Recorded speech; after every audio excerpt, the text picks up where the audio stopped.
Karen Lancaume remains one of the most controversial and enigmatic figures in the intersection of erotic entertainment and mainstream cinema.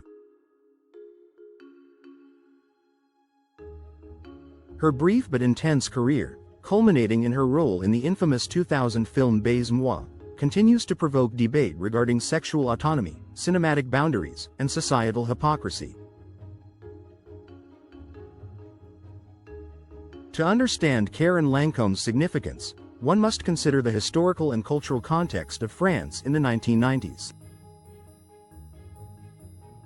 During this period, debates over sexual liberation, feminism, censorship, and the legitimacy of erotic in the arts were especially fervent.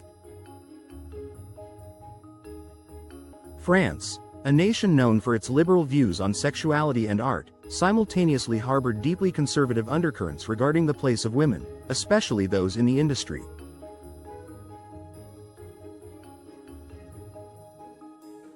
Lancaume's life unfolded amid these conflicting ideologies, reflecting broader tensions in Western societies about female agency, media, and morality.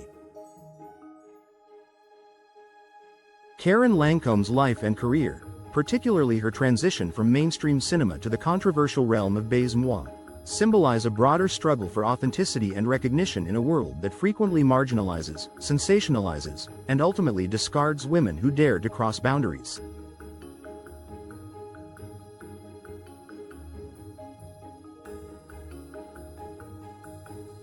This video will first explore Lancaume's background and early career, highlighting how her personal experiences shaped her choices. Secondly, it will examine her role in Baise-moi as a landmark moment in cinematic history that blurred the line of political art. Lastly, it will consider the societal response to Lancaume's work and how that response reflects broader discomfort with female sexual autonomy and trauma. Karen Lancaume's entry into the film industry was not merely a descent into a stigmatized profession but a choice made in response to personal and economic circumstances.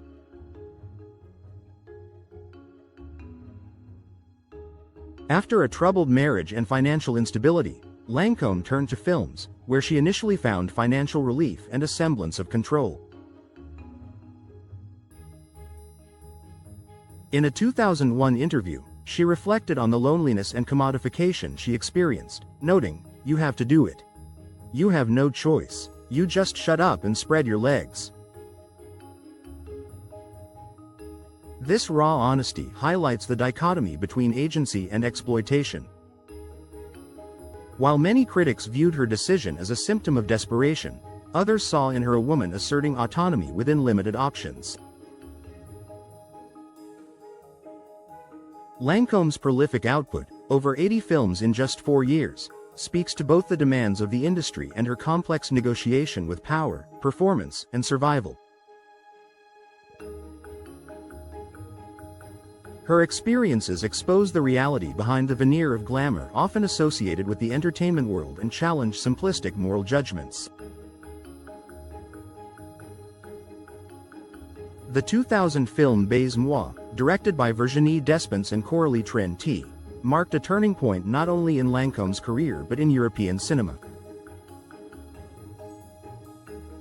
A hybrid of realism and feminist revenge fantasy, Baise-moi was both lauded and condemned for its graphic depiction of violence. Lancaume's role as Nadine, a worker turned vengeful outlaw, was a radical act of self-representation.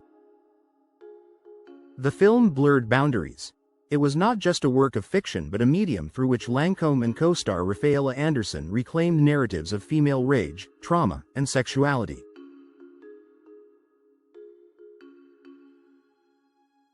Critics were divided. Some called the film exploitative, accusing the directors of masking porn under the guise of political cinema. Others heralded it as a feminist manifesto that confronted rape culture and the dehumanization of women. Lancaume, meanwhile, emerged as both symbol and casualty of this experiment, praised for her bravery and condemned for her explicitness. Her performance was unsimulated, raw, and deeply human, turning the gaze back on a society obsessed with but terrified of female agency. The reaction to Karen Lancaume's work reveals much about societal hypocrisy regarding female sexuality and trauma. Despite her contributions to an important cultural discourse, she was never fully accepted by either the mainstream film industry or feminist circles. Her past haunted her attempts at reinvention, and the notoriety of Baise-moi often overshadowed her deeper artistic intentions. Lancaume eventually withdrew from the public eye, reportedly disillusioned by the very industry that had once offered her an escape. Her tragic death in 2005, ruled a suicide, punctuated a life of emotional and existential conflict.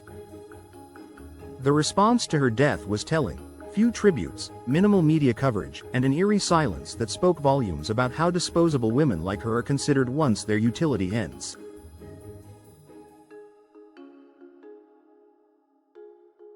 Her story forces a reckoning with the voyeuristic culture that consumes and discards female performers, celebrating their boldness while punishing them for their defiance.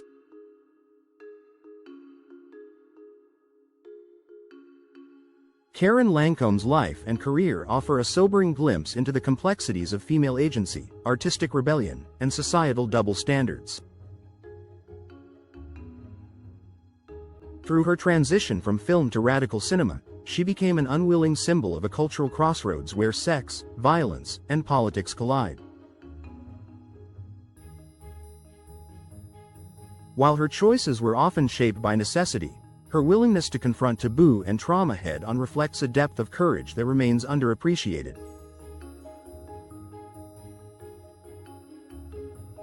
Her story is not merely one of downfall but of confrontation, with an industry, with a society, and with the very notions of freedom and identity. In remembering Karen Lancaume, we are called to question our own complicity in the systems that exploit and erase women who refuse to conform.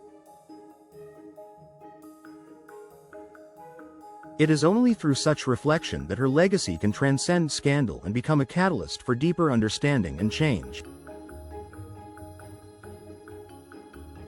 If you enjoyed this video and would like to see more content like this, please consider subscribing to our channel. By subscribing, you'll be notified when we upload new videos.